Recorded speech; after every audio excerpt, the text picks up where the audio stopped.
Allah Subhanahu wa Ta'ala, kita masih punya waktu yang cukup untuk mendengarkan hikmah Isra Mi'raj. Sama-sama kita dengarkan ceramah hikmah Isra Mi'raj Nabi besar Muhammad sallallahu alaihi wasallam. Insyaallah akan disampaikan oleh tokoh umat Islam Provinsi Sulawesi Utara, beliau juga tokoh nasional. Kami sebut dengan hormat Bapak Ustadz Haji Insinyur Jafar Al-Katiri, MM, MPD. Dengan hormat dipersilahkan.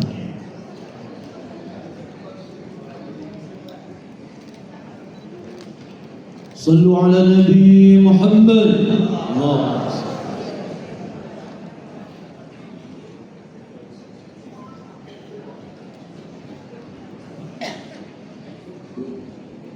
Saya ini sudah kehabisan yel-yel.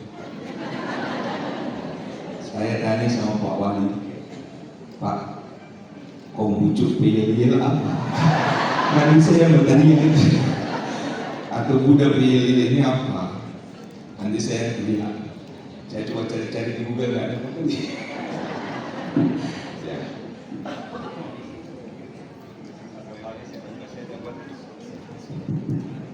Saya moga-moga saya dapat cekbol. Yes. Assalamualaikum warahmatullahi wabarakatuh.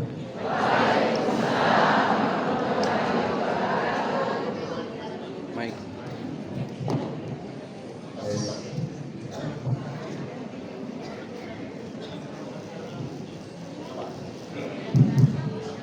Hamdan yu'afi wa ni'mah wa yuqafi majidah. Rabbana lakal hamdu kama yanbaghi li jalalika al-karim wa 'azimi sultan. Raditu billahi rabba wa bil islami dina wa bi Muhammadin nabiyya wa rasulah. Asyhadu an la ilaha illallah wahdahu la syarika lah wa asyhadu anna Muhammadan abduhu wa rasuluh. Amma ba'du. Gubernur Provinsi Sulawesi Utara yang diwakili oleh Kepala Dinas Lingkungan Hidup Bapak Arfan Basuki, yang saya hormati Bapak Wali Kota Kota Manado, saya sebut dengan hormat Bapak Andre Ano, yang saya hormati anggota Dewan Provinsi Sulawesi Utara Bapak Haji Amir Liputo, yang saya hormati Ketua MUI Sulawesi Utara Bapak Kiai Haji Abdul Wahab Abdul Ghafur LC, Ketua MUI Kota Manado Pak Ustadz Yashir Mahmid, juga hadir Ketua LMI Laskar Manguni Indonesia Bapak Ustadz Hanif Pendeta Hanif Panto. Tepuk tangan dulu. Pak Hani, saya ini kalau terlihat takbir sampai Manado tua kedengaran. Tapi saya rasa-rasanya sudah diwakili oleh Pak Hani. Ya. Yang saya hormati Kepala Kantor Kementerian Agama Kota Manado Ibu Rugaya. Dan memang betul Bu, saya aja dari sini melihat Ibu makin cantik. Maaf, ini bukan puji Bu, tapi memang ada perubahan. Jadi Pak ini juga melihat yang sama. Amin. Anggota Dewan Ibu Nur Amalia, yang saya hormati Ibu Haja Lutfia Alwi, Ketua Basnas Sulut, juga yang saya hormati Bu Haji Ayub Marial Bugis, juga ada Bapak Irwan Musa, Kepala Kantor Kementerian Agama Sangihe, juga hadir Bapak Muhammad Sofyan, ibu-ibu, majelis taklim, pimpinan, semua yang hadir yang luar biasa hari ini. Saya bilang sama Pak Wali, saya tidak tahu mencerma apa ya. Ada Pak Amil, ada Pak Ustadz, Pak Hani Panto. Ini sahabat saya beliau ini. Saya memang kalau Pak Hani bilang jangan-jangan Saya ini didoakan dapat hidayah. Saya lagi berdoa tadi supaya Pak Hani dapat hidayah. Pak Wakil Wali Kota yang baru saja mohon pamit juga ke saya, Pak Jafar, memang dari awal mau ke Tondano, tapi beliau karena ada Pak Wali datang, beliau juga mampir untuk hadir. Beliau ada acara yang cukup penting juga di Tondano. Kalau Pak Hani tanya paling banyak perempuan yang datang di Muslim, yang datang di gereja pun paling banyak perempuan. Ya, itu informasi yang saya diberikan oleh Pak Richard Suara. Di gereja juga paling banyak, Pak.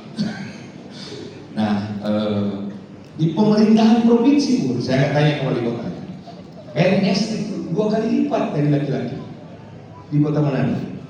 Ya, hampir 5.000 ada PNS di Kota Manado, 1.700 sama 3.200. 1.700 laki-laki, 3.200 perempuan. Nah, saya punya data. Karena itulah, dan perlu juga Pak Wali Kota tahu dan Pak Ari tahu, yang paling banyak di acara ini perempuan, dan paling banyak di neraka juga adalah perempuan. Ini yang Rasulullah katakan, bukan tanya sama Pak Ustadz, Pak Kiai, kan ada samping Pak Kiai dulu. Coba tanya, Pak Kiai, yang paling banyak di neraka perempuan. Kenapa paling banyak di neraka perempuan? Tadi disampaikan oleh Pak Amir. Iyyakum wa dhanna fa inna dhanna antiqu wa la tahassasu wa la tajassasu wa la tahasadu wa la tadabaru wa la tabagharu. Jadi karena prasangka, paling banyak suka berprasangka di keluarga perempuan. Ya, maaf ya. Ulang lat, dari mana? WA apa kasih mati? Ya, itu dulu saya dengan begitu juga. Sama juga sekarang. Ya. Nah, jadi banyak prasangka. Nah, ini prasangka harus dihilangkan. Ya. Nah, pesanan tetangga, so beli televisi yang 10 ini sebenarnya. Dia suami cuma jual tomat. Kok kayak padahal? Iya, Jo. So beli motor. Jadi prasangkanya itu begitu. Tapi, ya, mereka adalah perempuan itu adalah paling gampang, paling mudah, dan paling cepat masuk surga dari laki-laki. Kenapa? Nanti saya mau cerita Isra Mi'raj dulu. Baik, kita kembali. Tidak lama saya cerita tentang Isra Mi'raj. Jamaah sekalian, Bismillahirrahmanirrahim. Subhanalladzi asra bi 'abdihi lailan minal masjidil haram ilal masjidil aqsa alladzi barakna haulahu linuriyahu min ayatina innahu huwas samiul basir.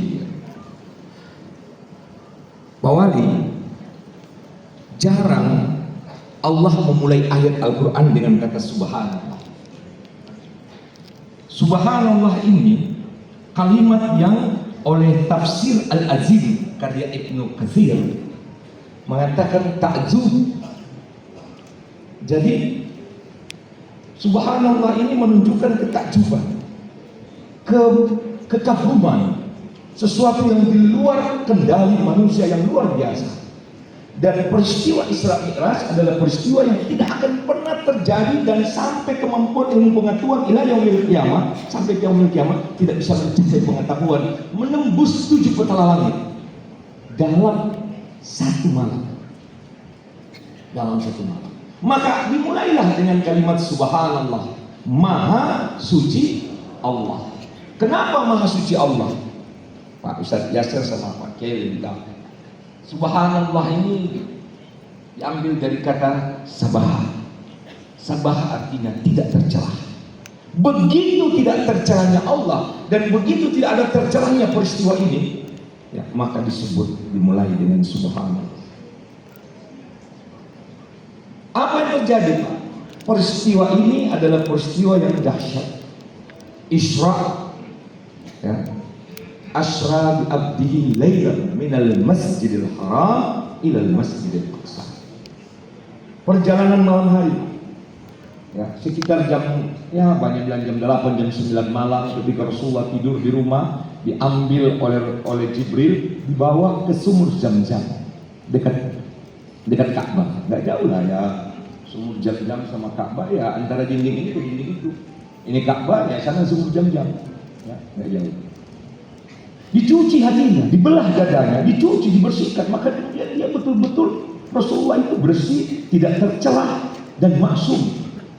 Kenapa harus bersih? Karena dia akan mendekati mihrab Allah. Dia akan menemui zat yang maha suci. Karena itu dia harus disucikan. Ya. Bahkan setelah dibelah dadanya, dibersihkan lewat peristiwa Isra Mi'raj, Rasulullah tidak bisa didatangi oleh iblis. Ya. Dalam beberapa riwayat, ya, 70.000 tahun iblis jaraknya dengan Rasulullah sudah terbakar. Karena itu iblis tidak pernah datang bisa menggoda Rasulullah. Peristiwa itu di malam hari, ya. Dan kembali sebelum subuh. Kemana perginya? Perjalanan horizontal menuju Palestina, ya, yang harus dilewati dengan onta itu 3-4 bulan. Ada singgah lagi, singgahnya di Madinah. Dari Madinah singgah lagi di kota Madian, tempat bersembunyinya Nabi Musa. Kemudian singgah lagi bersama Jibril di Bukit Tursina, tempat Nabi Musa berdialog dengan Tuhan. Kemudian singgah lagi kemana terakhir? Sebelum ke Al-Aqsa, ke Bait Laham atau Bethlehem. Apa arti Bethlehem?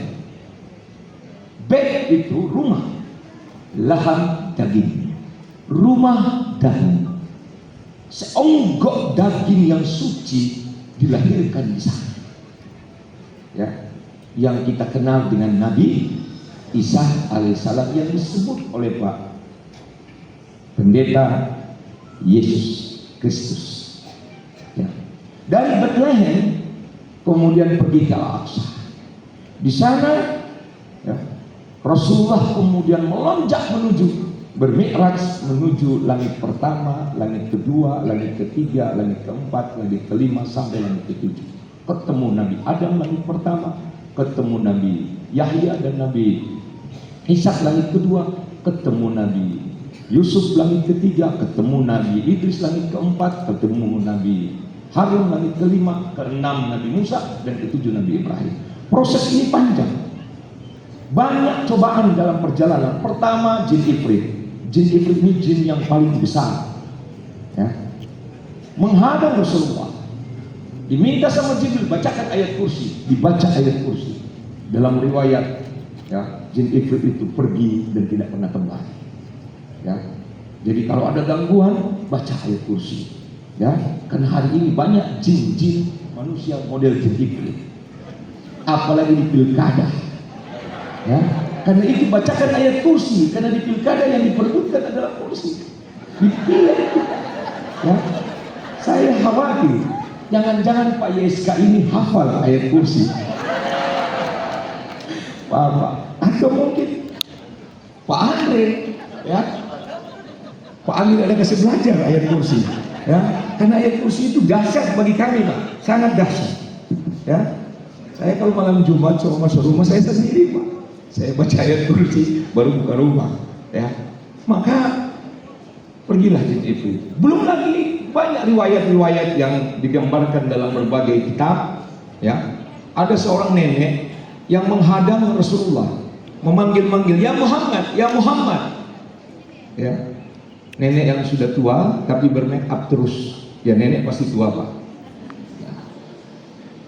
Kemudian Rasulullah mau melihat, ditahan oleh Jibril. Jangan lihat. Kenapa ya Jibril? Aku tidak bisa melihat. Itu duniamu yang sudah tua tapi bermake up terus. Ketahuilah, ya, kalau kamu melihat, ya Rasul, maka umatmu akan cinta dunia. Sedangkan Rasulullah tidak lihat. So model rupa apa ini kecintaan pada dunia? Apa lagi kalau Rasulullah melihat? Kira-kira seperti itu. Maka proses itu berjalan. Peristiwa ini, Pak, barakna haulahu, diberikan keberkahan. Kenapa? Ini ayat Allah, bukan hadis. Keberkahan yang dimaksud adalah peristiwa perjalanan Rasulullah dalam berbagai tafsir itu aman, nyaman, terlindungi, dan penuh dengan hikmah. Sehingga itu yang disebut kumpulan barakna haulahu, ya, aman. Perjalanan pertama lewat burak barkun yang berarti kilat. Ya. Kecepatannya 300.000 km per jam kalau menggunakan teori Einstein. 300.000 per detik, 300.000 km per detik. Artinya sekali cubitan mata kita mengelilingi bumi 2 kali. Ya. Udah 2 kali keliling bumi. Itu kecepatannya. Nah, bagaimana bisa? Apakah Rasulullah itu bermimpi pergi ke langit ketemu Allah? Apakah Rasulullah itu berkhayal? Tidak. Semua tafsir sepakati abdihi, hamba yang terdiri dari ruh dan jasad, dengan penuh kesadaran total berangkat melakukan perjalanan. Bagaimana bisa dijelaskan itu? Bisa dijelaskan dalam kitab, dalam buku Terpesona di Sidratul Muntaha yang ditulis oleh Profesor Dr. Agus Mustafa, seorang ahli fisika kuantum dan atomik di ITB. Bukunya kemudian menjelaskan tentang bagaimana peristiwa itu berjalan secara ilmiah dengan menggunakan teori fisika kuantum yang disebut dengan anihilasi. Apa itu anihilasi? Sebuah peristiwa reaksi kimia, ya, antara zat antimateri direaksikan dengan zat materi, maka akan terjadi apa yang disebut dengan seberkas sinar atau disebut dengan sinar gamma. Maka Rasulullah yang materi bertemu dengan malaikat yang anmateri, naik ke burak yang anmateri, terjadi reaksi yang namanya seberkas cahaya. Maka Rasulullah berangkat dengan kecepatan cahaya yang disebut dengan sinar gamma. Teori anihilasi ini pun bisa bereaksi kembali semula. Nah, ini yang diukur oleh teori fisika kuantum. Tidak mungkin Rasulullah berangkat hanya dengan fisik yang ada jasad. Coba bayangkan Pak, kalau kita ke Gorontalo dengan jarak seperti itu, kemudian naik mobil di jalan tol 200 km per jam, kemudian Bapak Ibu berdiri di mobil open car, di belakang berdiri dengan kecepatan 200 km per jam, apa yang terjadi? Luar biasa, anginnya kencang, bahkan bisa menusuk-nusuk, angin itu jadi jarum, menusuk-nusuk, tajam di dalam. Bagaimana dengan 300.000 km per detik? Masya Allah, hilang. Jadi partikel itu mencair menjadi seberkas cahaya. Itu teori fisika kuantum. Siapapun, zat materi apapun, mau zat seperti kita atau apapun, akan dia terurai. Maka ini yang bisa. Kemudian teori dinamika.